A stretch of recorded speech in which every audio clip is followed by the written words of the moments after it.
Mr. Speaker, the Liberal minister responsible for legal hard drugs is misleading Canadians. Drug overdoses are now the leading cause of death among youth aged 10 to 18 in British Columbia. Shameful. Just yesterday, she said she was waiting on more information from the BC NDP government, which the province said they delivered within hours.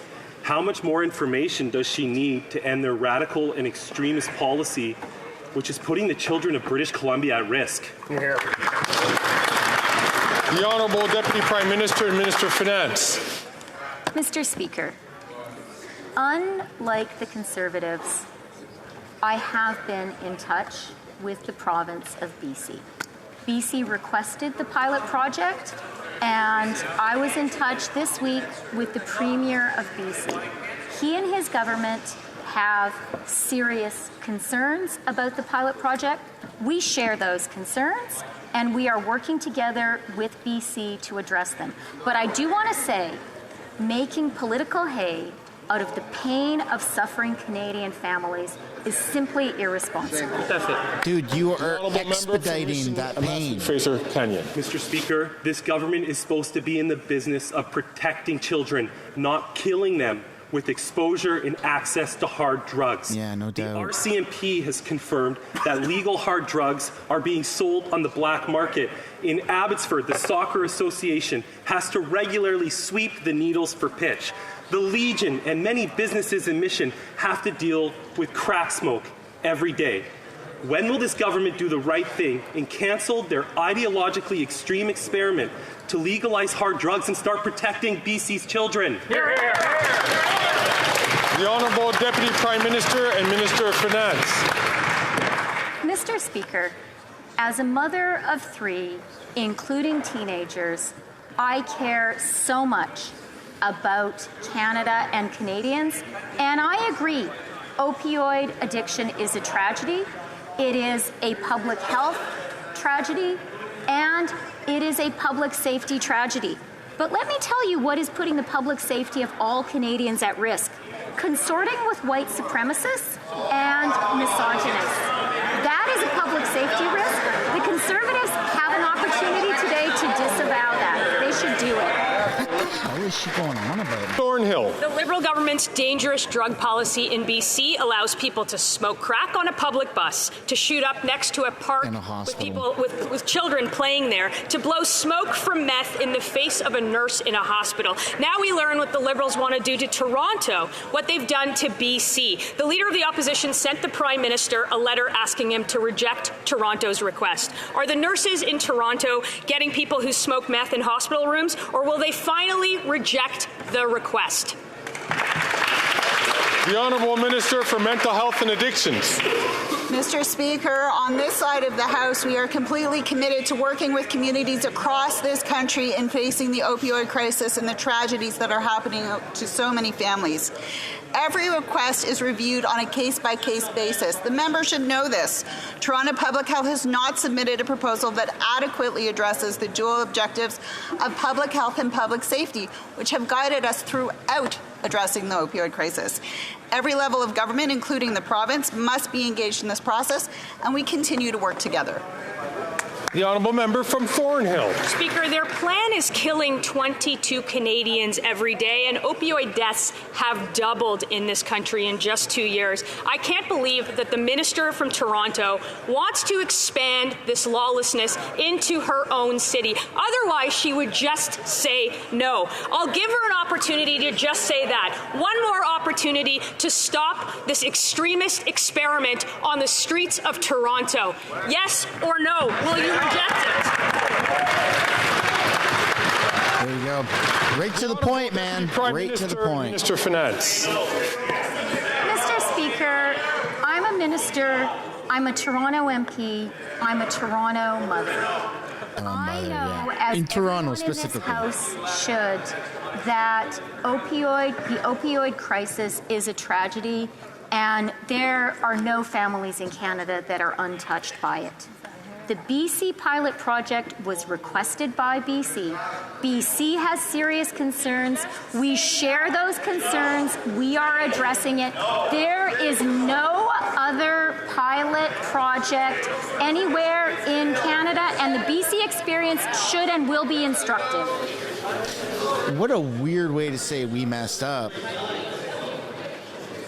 The honourable member from Durham. Mr. Speaker, it's been 24 hours since the Leader of the Opposition sent the Prime Minister a letter asking him to reject Toronto City Hall's request to legalize hard drugs. And we're getting no serious answers from this NDP Liberal government. After seeing death and disorder in BC, why can't the Prime Minister take the no-brainer and say no? At what time today can we expect an answer to Toronto City Hall? Hear, hear. There you go. Making a name for himself. Prime Minister and Minister of Finance. Mr. Speaker, I think the members opposite were not listening to my previous answer. The only pilot project in Canada is in BC. BC has serious concerns. We share them, and we're acting urgently together to resolve them. There are no other pilot projects anywhere in Canada. I think all Canadians are aware of the BC experience and need to take it into account. But you know what, Mr. Speaker? We've invested $200 billion in the healthcare system. They voted against it. Yes. The honourable member from Port Moody, Coquitlam.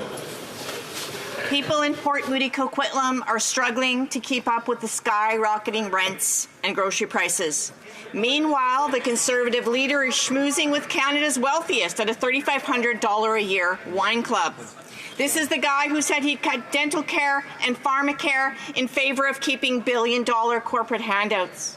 And the Liberals are no better. They're letting big grocery CEOs rack up obscene profits while Canadians go hungry. When will the Liberals stop this corporate greed? The Honourable Minister for Housing, Infrastructure and Communities. Mr. Speaker, in the recent federal budget, we put forward a plan to establish fairness for every generation that's going to ask the wealthiest to pay a little bit more so we can fund the things that really matter to the people who've been struggling the last couple of years. We've got plans that are going to reduce the cost of living by reducing the cost of housing, by solving the housing crisis. We've got a plan to launch a national school. You're not qualified for this job. You lost 1 million people as immigration minister. And as I give this answer, the Conservatives jeer because they do not support the measures that are going to help vulnerable people in this country. We will stand up for the middle class. We will stand up for the vulnerable. It's a shame the Conservatives won't join us. The honourable member from Nanaimo Ladies. After 9 years of this NDP Liberal government, the employment minister has been caught in shady lobbying, and we can see that this Prime Minister and his government certainly aren't worth the cost or the corruption. The minister was caught cashing checks from a lobbying firm that was lobbying his own government, his own ministry. How much taxpayer cash did this minister and his company shove in their pockets? How much? How much? How much? The Honourable Government House Leader.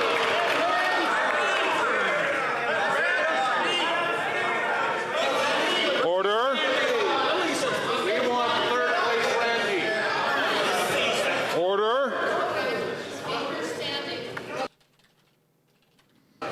Oh. The Honourable Government House Leader. What's he going to do? Eject somebody again? Has always followed the very strict ethics rules that apply to him as an elected official.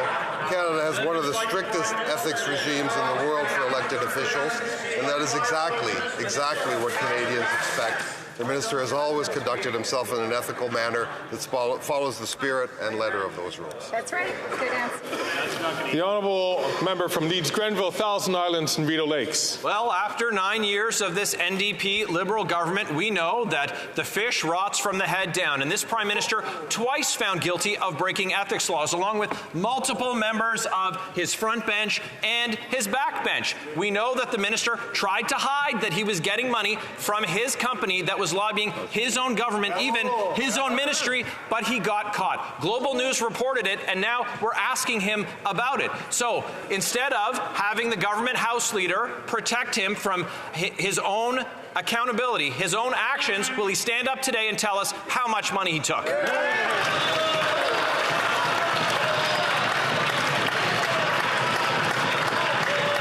The Honourable Government House Leader. Mr. Speaker, I just gave that answer. Thank you. The honourable leader, honourable. Oh, here we go again. It's a cage match. In Rideau Lakes. Oh, I'm sorry. We only.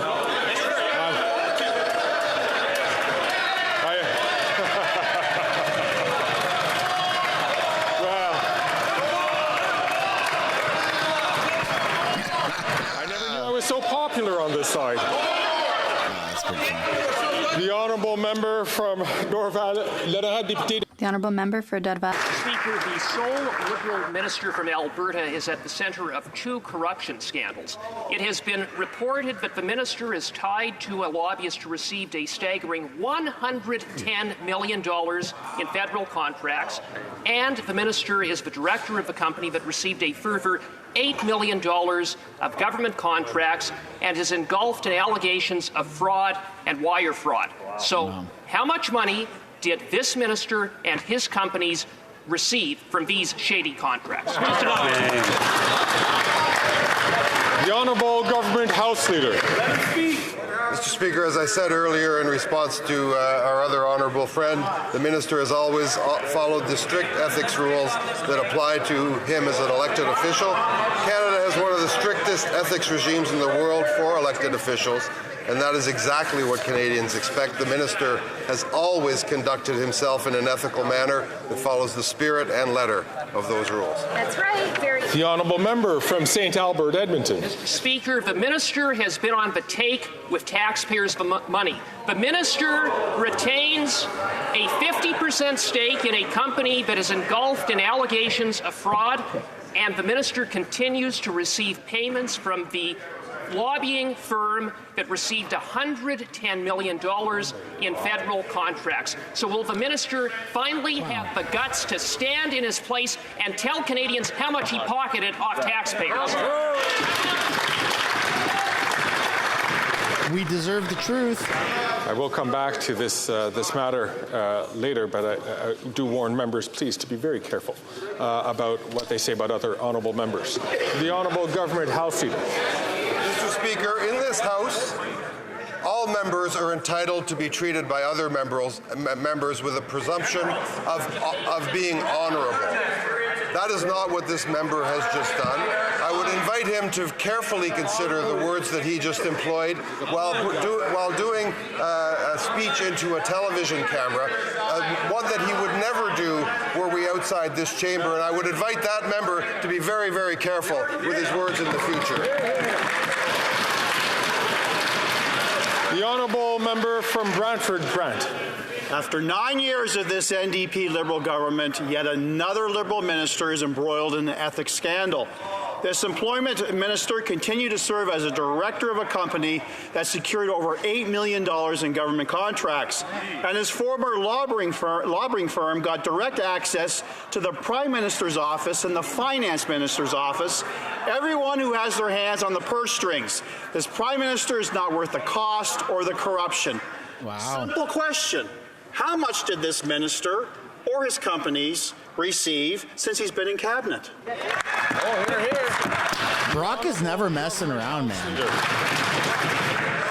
Mr. Speaker, I've answered that question, and I would once again invite members from all sides of this House to be very, very careful with the words that they utter.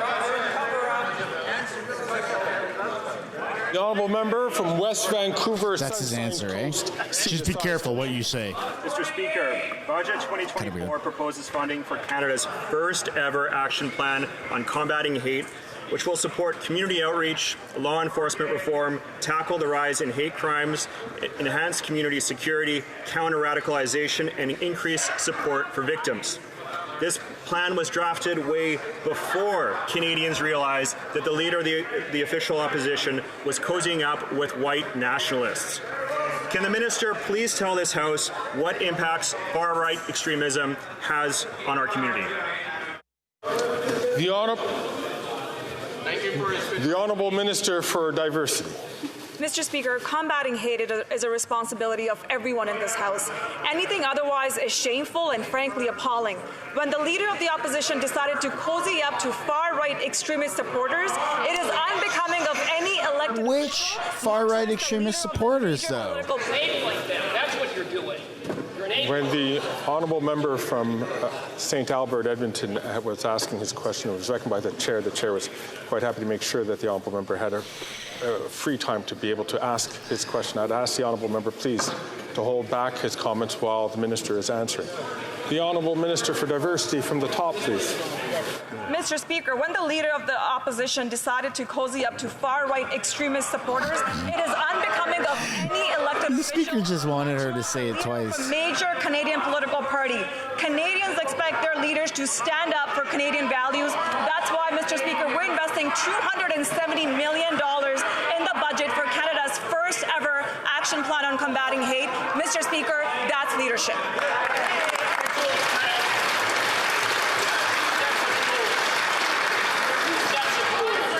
Double standards. Consistent double standards. Get some order in this house.